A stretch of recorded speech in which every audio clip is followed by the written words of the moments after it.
মহালয়া। আজ রাত পোহালেই মহালয়া।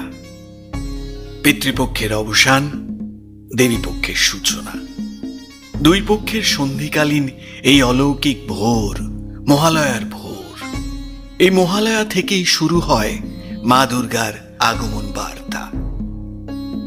পুরাণ মতে প্রলয়কালে পৃথিবী এক বিরাট কারণ সমুদ্রে পরিণত হলে শ্রী বিষ্ণু সেই সমুদ্রের ওপর অনন্ত নাগকে শয্যা করে যোগনিদ্রায় মগ্ন হন।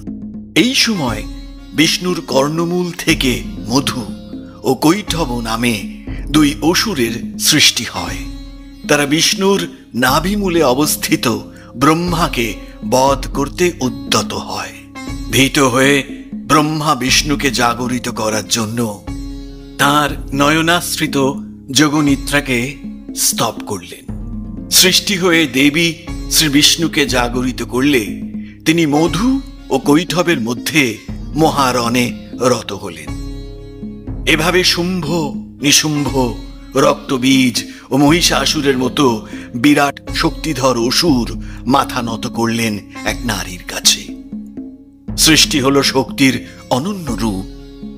দেবী মহামায়ার হাত ধরে ধরাতলে নেমে এলো শান্তির বাড়ি।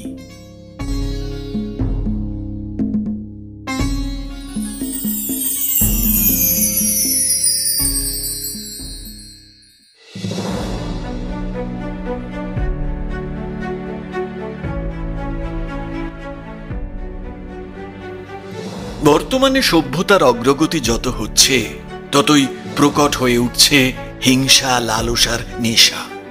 মানুষে মানুষে হানাহানি সমাজকে কলুষিত করে চলেছে। যে পৃথিবী একসময় ছিল পবিত্র ধরাতল, তা এখন হয়ে উঠেছে পাপের আধার। রাজনীতির প্রতিবন্ধকতা ব্যাঘাত ঘটিয়েছে মানুষের স্বাভাবিক ছন্দের।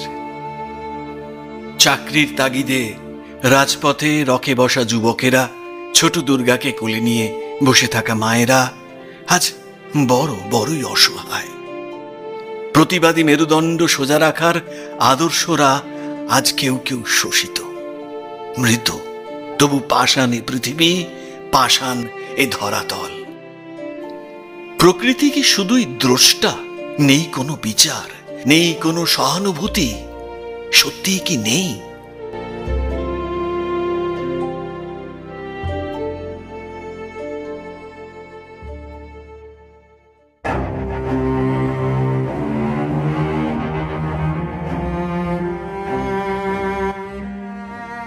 এই অসহায় জগৎ সংসারকে স্বাভাবিক, সুস্থ ও সুন্দর করে তুলতে, সমস্ত পাপ অত্যাচারের বিনাশ করতে মানুষের রূপ ধরেই আবার আমাদের মাকে বড়ই প্রয়োজন।